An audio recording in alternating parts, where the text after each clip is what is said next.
And welcome to the special audience edition of Hannity. Tonight, we are joined for the hour by the always outspoken, nationally syndicated radio talk show host, best-selling author, the great one, Mark Levin.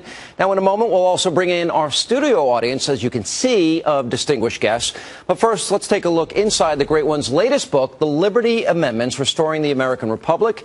It is now in bookstores on Amazon.com. Now, Levin is proposing 11 amendments to our Constitution and explains how each and every one could help restore this country's founding principles, preserve individual rights, and mark the first step towards reclaiming the country that belongs to you, the American people. Here to explain the Liberty Amendments, why he wrote the book, author himself, the great one.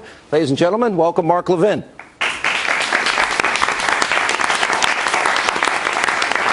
In many ways, you wrote Liberty and Tyranny, sold over 1 million copies. You wrote Ameritopia. Am I right in reading this book and thinking this is almost like a third in a series? It really is. And I just want people to understand, I'm not running around writing amendments to the Constitution. What I'm doing is talking about reestablishing constitutional republicanism, because we do not have it today. We can get into that a little bit later. What I'm saying is, unlike our opponents who evade the Constitution, who eviscerate the Constitution, who try and figure out ways to centralize the government as much as they can in violation of the Constitution, I'm saying those of us who believe in individual liberty and private property rights and the rule of law and the Constitution need to look at the Constitution for answers.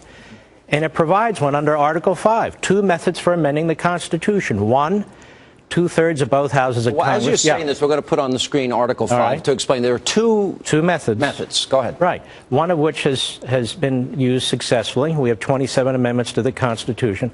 One which is not. But that second method is not radical. It's not weird. It's there because the framers put it there, and they put it there for a reason. The second method for amending the Constitution, the first was 2/3 of Congress proposing amendments to the states, 3/4 of the states ratifying. In this instance, it's 2/3 of the states calling a convention, not a constitutional convention. Article 5 talks about a convention for the purpose of amending the Constitution, proposing amendments. And you still need 3/4 of the states to ratify. So you wouldn't have a runaway convention or anything like that, as we have today, a runaway Congress, a runaway Supreme Court, and a runaway bureaucracy and president. This is a system put in place specifically by the framers. And George Mason insisted on it and got the support of the other members, the other delegates to the Constitutional Convention. He said, look, if Congress turns oppressive, if the federal government turns oppressive, what is recourse other than violence? We have to have a way for this to be addressed. And his recourse was the states would get together, as they often did, as they did to give birth to the nation, and propose these amendments, and you still need 3/4 of them to approve them. But there's been 27 amendments, but only the one method has been used. Right. You write at length in many ways how our framers in particular foresaw that this day would come, a day of what you call a post-constitutional America. Explain what you mean by that and give examples of what you see that defines that. Well, the entire construct of the Constitution is intended to prevent what's happening today. This centralized, concentrated power of government, a handful of lawyers on the Supreme Court issuing edicts, a president of the United States legislating and ruling by fiat, Congress getting involved in every aspect of our lives. All of this is contrary to the Constitution. So first of all, if you don't believe that, this book isn't going to interest you, and you'll go through life willy-nilly and you'll accept it. But some of us know that's not the case, and so we have to accept the fact that this is a post-constitutional period. And when you look at Obamacare as an example, as I've talked about, Congress passed a law they had no power to pass. The president signed a law he had no power to sign. The Supreme Court contorted the Constitution, amended the Constitution, if you will, and imposed it on us. And now we're being told, that's it, folks. We can't defund it. You're stuck with it. There's nothing you can do about it.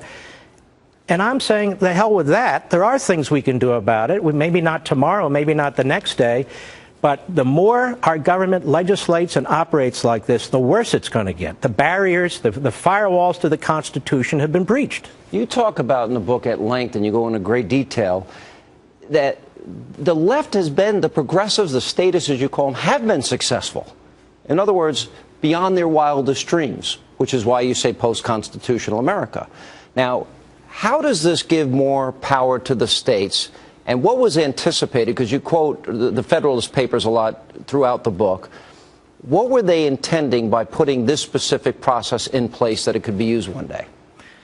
First of all, they had to do this in part because the Constitution would never have been ratified. At the state conventions, they were our framers too. And these delegates to these state conventions were very skeptical of this notion of this central government. You know, people don't know, if you read what's available in these state convention debates, Massachusetts almost voted down the Constitution. John Adams wound up having to twist arms. He was fighting mostly his cousin Sam Adams, who was an anti-federalist. You look at Virginia, the Constitution was almost defeated.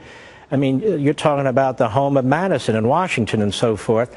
And New York, the Constitution was almost defeated. So they had to make sure, if they were going to get these other states to ratify, that when they presented them with the Constitution, it would empower the states, it would ensure that the states retain their sovereignty, it would ensure that the central government had specific enumerated powers, limited powers. And the final thing they had to do, because the states were proposing changes to the Constitution and they didn't want to have another convention, was they agreed that when the first Congress met, they would propose amendments to further limit the federal government vis-a-vis the individual and the individual's liberty. This provision in the Constitution, Article 5, is very, very important. It is the only way that we have today that I am aware of, and if somebody has a different idea, then they ought to put it on the table, for the American people in a civil, legal, constitutional, thoughtful way to work with their state legislatures over time, not tomorrow, to begin the process of reclaiming their republic. Otherwise, these centralized decisions by a handful of governing masterminds are not only going to continue, they're going to become additionally coercive. You quoted Madison, who pointed out that the powers dedicated to the federal government are few and they are defined. How far have we left that original intention?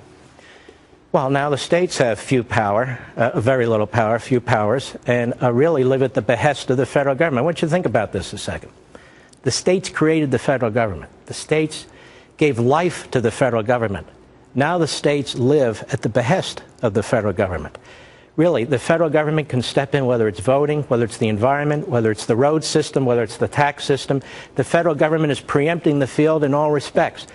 So rather than checks and balances between the three federal branches, for the most part, the three federal branches are giving their imprimatur one after the other, whether it's Obamacare, whether it's these other acts of the federal government. So it's really the federal government working mostly in unison, as well as that fourth branch of government, the massive bureaucracy, against the states and against the individual. So you're looking at the Constitution to provide the means for restoring self-government, and you even go as far as to suggest otherwise there is the potential of social collapse.